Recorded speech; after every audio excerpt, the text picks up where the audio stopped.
now the only A not named Young. Study, yeah, not named Young. You should really consider a change. Keith Young. Oh, he's very young. Well, So, you're Vanessa, you definitely want to know if you don't know her yet. I think I sent you an email, Vanessa Creamer. I'm the middle school technology collaborator. Hi, Rose Barrett, AA for Business, Facts, and Technology. And I'm Jean Lawrence, I'm AA for 612 Science. Hi again, Sarah Chaffee, ENL and World Languages. Becky Norman, Director of Policy, Continuing Development.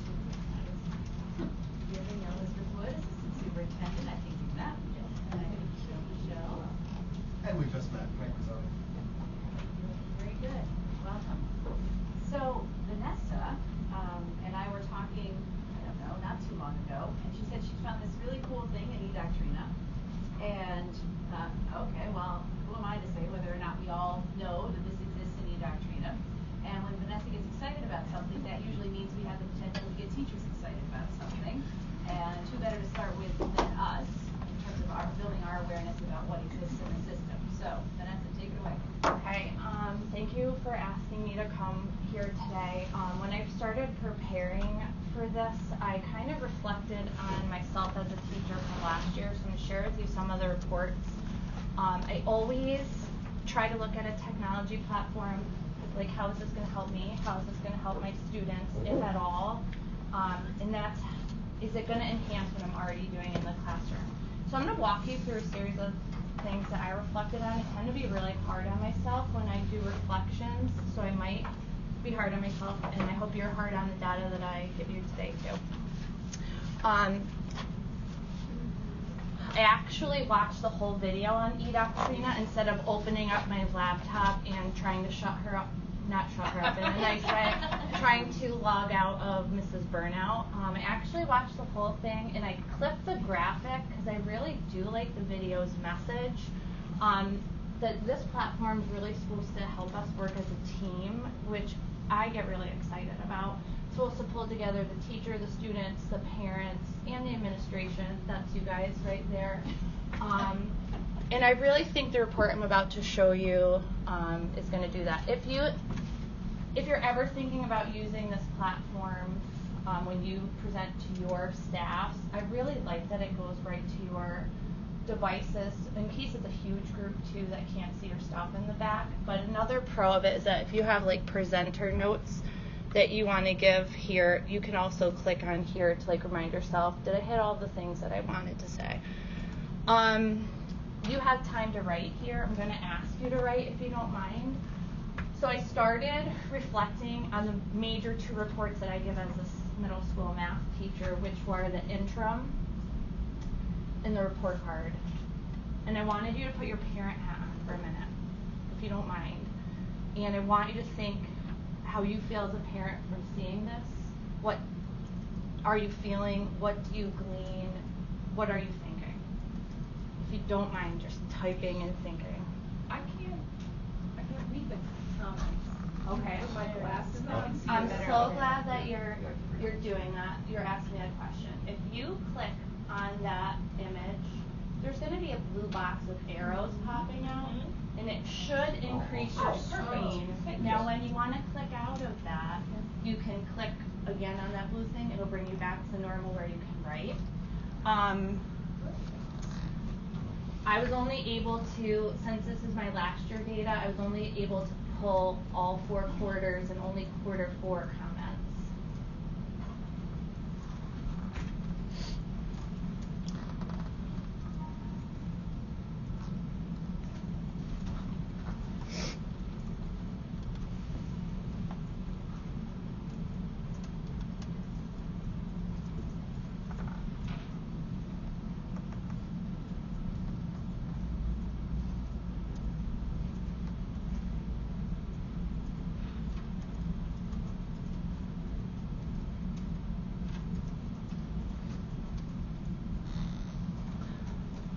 I love that I can see all of your comments right here.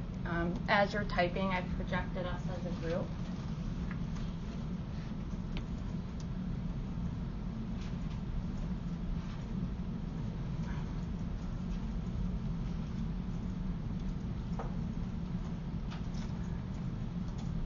Hannah, I'm going to stop you. This is another feature. Hope you don't mind. I'm just gonna, I'm so appreciative. Sorry, I hope it didn't cut you off at a bad time. But if you want to take a look at what your colleagues are writing, big picture, I love this one. It does not give me specific information about homework, test, quizzes. 66 not good. I looked at that and I felt the same thing that you're writing. Retake quizzes, yes, that's in there. I'd have questions, second and third quarter, why such a drop? And I'm going to tell you honestly that I don't write that in the interim like as good as I should. And this reflection actually made me like rethink my practice. Why such a drop? Interim comments feel aggressive, not sure what's missing. Okay, I'm just going to scroll through real quick, see if I missed any. Oh my God, I love this one. Did my child meet the standards? Okay, so appreciate the information. Sorry, I'm going through. Contributed. Okay, I'm going to unlock you right now. I'm going to take us off our projection. I felt awful when I looked at that, so I said, okay, don't overreact, Vanessa. You do a very good job at updating the portal. I feel like we have 80-20 testing quizzes homework, and I thought that I did a really good job of giving the parents as much information as possible. But I actually want you to be critical, have a critical eye. I want you to take a look at the parent portal for a quarter and think about if you want to type anything. I'll give you a minute, 2 minutes.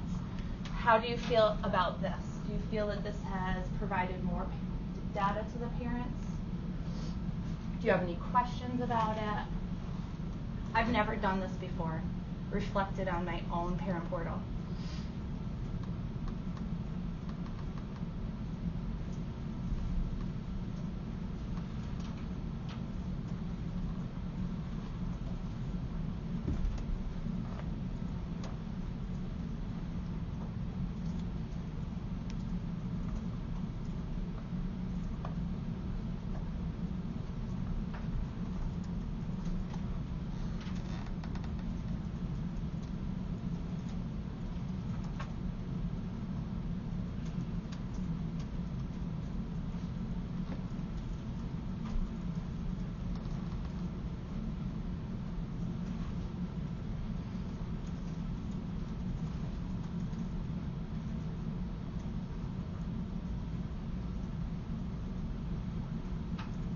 I'm going to pause you again. Sorry. I just want to make sure I get through all of my points in an effective time manner too. All of these are great comments. I like the comments when my teacher includes them. I don't like the lack of detail. What was lesson 16, 17 homework? So when I looked back on it, I don't know how many of you have put stuff in the parent portal. It actually doesn't let you use as many characters as you would like in the description title, so it kind of stops you or cuts you off. So if you were going to write lesson 7-8 homework, ratios, and unit rates, it does cut off, so you would only be able to write usually ratios. So it gives you a very small window, but there are a lot of possible description paragraphs that actually, if I'm being honest as a teacher, take a long time to input. But I like all of these questions. I like that some of you noticed that the homework grades were good, in keeping in mind that it's only 20%, but I often reflect, and do parents really understand the weighting of our categories? I'm not sure if they do. I think also in one of your comments here, somebody noticed that the quizzes seemed good, and then the unit test kind of was a bomb. Like, why was that?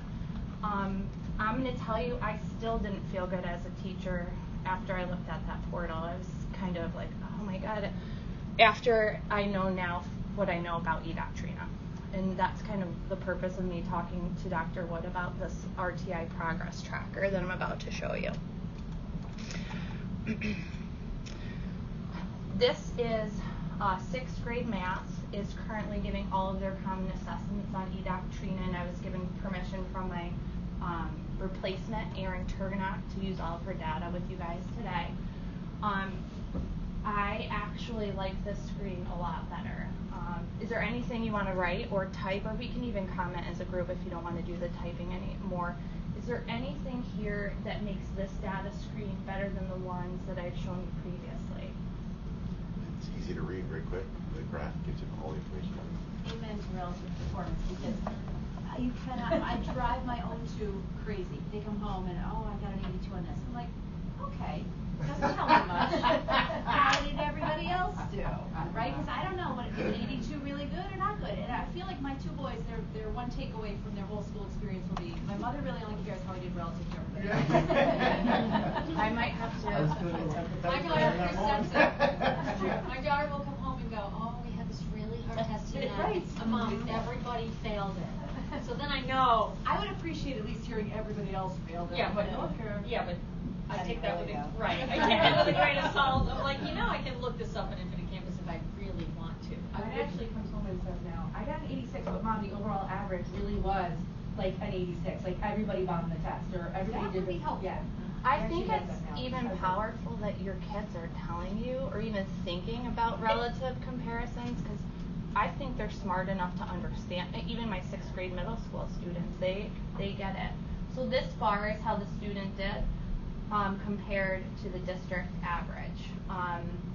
And I just love that I know that all 3 buildings in math 6th grade are giving this test, so I know I have full data in there, which is powerful too.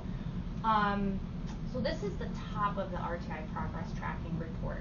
What you're going to see next is what I get really excited about. Yes, just a quick question. It says no data on target. So we could actually put a target in like an 85 or like we wanted to. Okay. I have not played with that feature, Okay. but you can actually set a target if you would like So to. maybe that'd be useful. Okay. Yeah. Think about how that might be helpful once the common assessment has been used for a while. The first time out is probably hard, Yeah. but like Yeah. the more we did it, the more we might say, yeah, 85 really is the target on this. Yeah, and I like what you're saying on that too, because I know that this module 4 assessment is very difficult and a lot of people do not do well on it. I'm actually impressed with that district average. One thing I did talk to Carrie about before this meeting started is the naming conventions of our common assessments, and I think we thought we were doing a really good job. Yeah. But module 1 unit test, and then we started to get smarter, so we're doing CA6, but there's no math, and there's no topic of what we're actually testing them on, like ratios, fractions. So definitely, the more detail we can provide, I think, in the naming conventions, the better reports like this are going to come out of it. So this is out of the top, and there's 3 pages of this report that I would just like you to look at. You don't have to type. But this RTI progress tracker lists all the standards that have been assessed in those 4 common assessments. It tells us how many times that assessment has been tested, and it tells us how our students did with a green or a red or an orange or a yellow, which kind of, I love this for parents. Like if I was going to send this home to them, that they could actually, in a colored report, be like, okay, these are 2 areas. Does anybody notice anything about the number of times that we asked the question? We talked about the validity of a report like this if we're only asking the standard question 1 or 2 times and they get 1 out of 100. That's why in my mind I would go back to the classroom and use this for every assessment, because linking the standards is so incredibly easy, and I'm going to get really powerful data back. For example, if I show you the next screen, this standard right here, 6NS2, has been addressed 5 times, and the student's only successfully been able to complete it 2, and it's fluently divide multi-digit numbers. So I know now as an RTI teacher, I know as a classroom teacher where I need to put my focus with this individual child. There was a couple other ones, like these 2 have been done 4 times, which it's better than 1 time. And the last page right here, 1 standard has been addressed 6 times in all 4 of our assessments. I actually think this is a good reflection tool for our assessments. Like, have we been equally and evenly asking all of our standards? Which Carrie does have us do in our test map.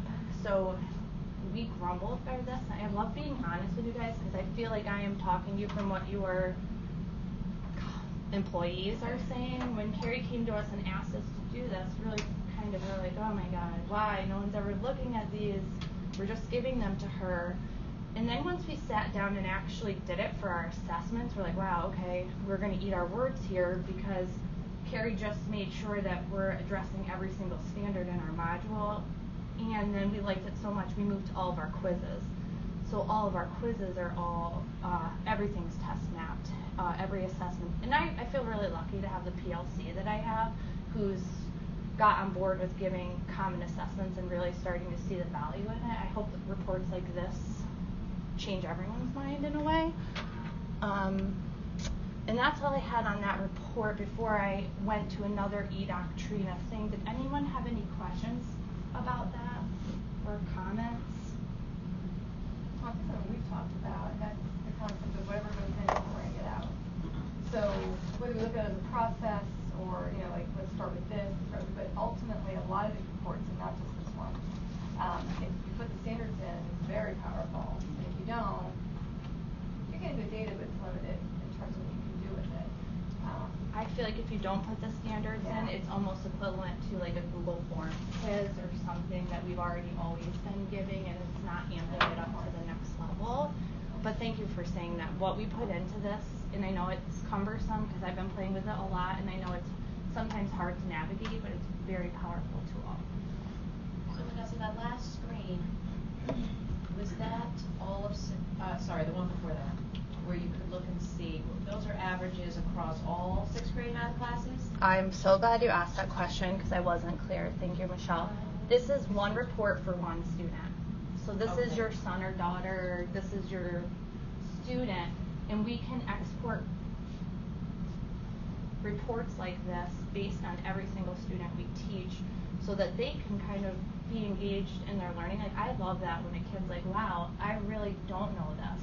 I don't know properties of operations. Like, I think that's when the real learning starts, when they can pinpoint with our guidance what they need to help. And I think the next level or the next question is like, what do I have? What resources do I have as a teacher to remediate this? So I assume there's, I mean, I know there's also features in this where you can look at class averages for questions so that getting to that PLC piece of, wow, did anyone really teach this well and get a better result? Yep. And this report is solely RT. It's not, I don't want to say RTI. I feel like it's good for all the students, not just our AIS kids. But it's basically a standards report. It's a standard summary. How are you doing? Like, I think I would send this home at report card time. All Q1, here's the ratios module that we've completed. Here are the standards. Here's where your son is successful, son or daughter is successful or not. I think it'd be really powerful. I feel like that's the data that parents would be looking for. A little bit more. It's engaging them in our classroom and our curriculum too a little bit more. If you look at, you can pull up a kid, any kid, and see this for every subject. And the kids have their own accounts. Kids can look at their own results and see where they're red or yellow and design their own remediation plan, which I think is really cool. So, you know, Vanessa's showing you know, math. Sorry, just because what I had. Yeah, for permission to share. But if you look up, it's very, very easy too. If you log in, you can. I showed some of my teachers how to do it, and then we got really like. If you change the year to all or any, I guess, it shows you all of the kids' results on every standard, on every assessment, all the way back to kindergarten, if it exists. So it's. I feel like that's a reason to get behind it too, because as a 6th grade teacher, when these kids are coming in, sometimes we get frustrated, like we don't really have that much elementary data. Where is it? Who has it? Walk down to the main office, which really is not that big of a deal in the grand scheme of things, but if it's a click away for teachers to say, okay, what am I dealing with here? I feel like it could help us better prepare to teach them for the next year. I also heard that a couple of my teachers have used this in team meetings. So talking specifically about, and with parents. Oh yeah. Talking specific, it kind of really targets the conversation with the parents, so it doesn't become like a, you know, targeted to, these are the specific things we're trying to help the child with. There's so many applications here, it's like, so much you can do with it. I agree with I'm just you. thinking too, on feet, and I'm wondering about the strength of the co-teaching pair or the what's happening in a certain segment. I mean, if you could get one co-teaching pair on board with this in global, when they start really putting their shoulder into doing the work and making the standards, and they're doing this all the way through the year before we get to global regions, look at the data they would have, and then I just see that growing out. But then if you're a teacher who has such a range of students in your classroom, being able to identify certain skills that are really needed by certain students, and then that co-teacher can take that back when they work with that student at other times or when they meet in small groups in the class. There is so much potential here for getting good information. Asking about their class, their goals, and like sort of really more specific, or just complete, so they're not so broad. And I know I just presented on my subject. I did just present at the social studies meeting, and hopefully elementary school teachers, high school will take me up on this as well. If anyone wanted to do like an action research where they're like, I'm going to definitely, and I think there are some social studies teachers who are going to take me up on this. I'm going to give every assessment next year in eDoctrina in one class and compare it to another class, giving it the way and kind of see which I like better, pros and cons. I would be more than happy to help your staffs. So, a couple other things. I love playing with eDoctrina too. John Bullington's actually responsible for this because we were in a meeting. He's like, I swear they said there was a blank answer sheet, and there's a blank answer sheet for student work, and I can show you what that looks like. It prints out with their information and a QR code on it. It can be printed blank or with lines.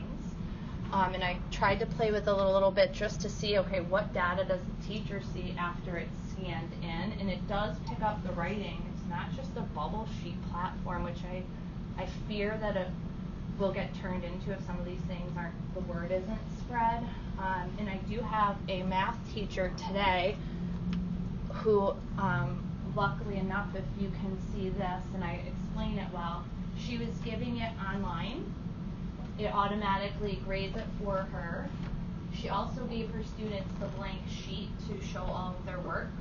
She scanned it in the copy machine, so then when she's looking at student A, 3 and 4, questions 3 and 4 are incorrect, she on the same screen can look at 3 and 4 and say, okay, where are we going wrong here? Super powerful, and I just copied this table onto 120 blank eDoctrina sheets. One place I think I hear most time English language arts, especially at the elementary school level. I know they do writing portfolios. I think it would be really cool if I talked to eDoctrina somehow and said, how can we get the student writing throughout the year on one platform and kind of keep it organized so teachers can access that? I'm not sure the answer to that question, but that's something that's in my mind. They can also put passages on there and annotate over them, and they also get scanned and screen captured in eDoctrina. So there are so many creative ways, and I feel like the more heads we put together, the better we're going to use this platform. And I think that that's all I had. And my last screen is just if you guys had any final thoughts, what are our next steps as a group, or any questions for me. Yeah. I have a question about the platform use, but I wanted to steer on eDoctrina, if that's. Oh, about parent play or question about eDoctrina? Yeah. All right, so can you go back to that, where the scoring was? That one. Yes. So, okay, love that. Love all of that. It's the open-ended is what some teachers seem to be pushing back on, right? Because it seems like an extra step. So, is it true though that a student, it seems like a student will be able to do the work, it comes up there, and a teacher can now go in and let's say kids scores a 3 out of 4, they can just punch in a 3, Yes, and it's a drop-down menu. Yeah, too. okay. It's Right? different than anything we've ever used before, so Yeah. I think that's why, and Yeah. teachers are trying to find which screen works for them, because to be honest, it Yeah. offers almost too many screens.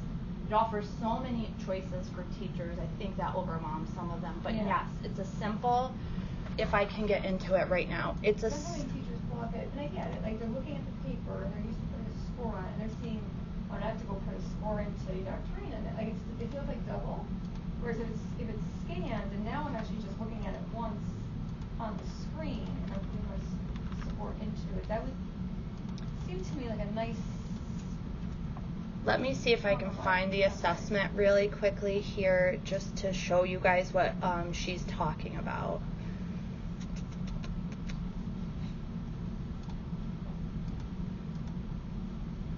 Sorry. And it yells at you a lot if you don't put the right stuff, but I'm starting to get used to getting yelled at on here, so I'm going to actually select Guana. And I hope that this doesn't deter people from all of the good stuff.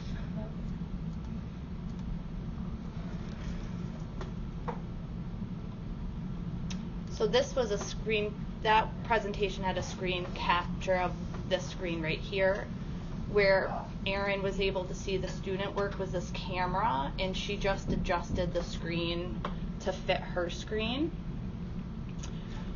This is the drop down that Carrie's talking about. It gives the teacher the question and the student answer. And this is basic, because hopefully in math we're going to get them to show all of their work on a Chromebook step by step. I know we can do it. But this is the drop down. Like, you can either give them, this one was only worth 1 point, but say it was a 4-point value, they drop down, hit 4, and it automatically does it. Vanessa, if we had a touchscreen Chromebooks, or teachers had touchscreen Chromebooks, could they click on the two instead of having to go to another screen and? Mm-hmm. Yeah. Teachers are begging for touchscreen. Be cool to pile. I don't want to be here when you talk to him like that. That's what I'm talking about. You. Oh, me? Yeah. It might. Carrie wouldn't do that. What's up? Might not be a bad thing to try with one course too. No, really, they're begging every time. Yeah. Well, I think. Begging for touchscreen. Well, I'm not really comfortable with giving teachers an enhanced version over what all the kids have for a one-to-one rollout, and further exasperating the issue, or exaggerating the issue of, well, my device does this, but I don't know what yours does. Yeah, You're gonna have to figure it out. The new desktops are touchscreen, aren't they? So maybe that's the sell. You can still do it, you just have to do it on your desktop. Right. You know, Chris Anderson, Dr. Wood, has a touchscreen Chromebook, so I can get in and play with it a little bit more and see if it's easier. He won it at a NARIC conference we went to. It was good for him. Well, if you could get every math teacher at the middle school doing this. Right. Okay, I like how you bargain. That's good. I like a challenge. But thank you so much for. Oh, somebody did have a question too. Again, I don't want to derail, but I've seen you use Pear Deck several times. What is the advantage of using this platform rather than just showing the slides, the fact that it can be interactive? Or are there other things that, like in a nutshell, why is it worth using? I feel like it's interactive. You can ask a wide variety of questions, multiple choice, short answer, paragraph, essay. The kids can actually draw on it too with the upgraded version, which I'm trying to talk Dr. Wood hopefully into at some point. This wasn't planned. Pear Deck. But it really depends on like our teachers using it. Do they find value in it? Is it more? I personally love when I'm doing presentations that I know that you're kind of plugged in. I feel like the engagement level is so much different than like looking up here and click. So yeah, that now when I go to my Pear Deck account, and they've changed the interface this last week, so if I'm fumbling through it, it's because they've upgraded it. I can show you as a teacher. I just gave this session. I can click on it. I've had 11 students respond. And if I go to my dashboard now, and I kind of want to take a look at who's saying what, and I won't put you on the spot, but I can like evaluate their questioning, who's really answering, who's not. So I think that's really powerful. Teachers will love this. The health teachers will love this. It's fun. I really like using it. So yeah, any teachers that would love to do a training on that too, I'd be more than happy to help. I'm thinking even before I own PD, that's what I'm looking for again. Because I'm in Google Slides, I'm using some technology, but when it comes down to doing responses, I'm still running on this.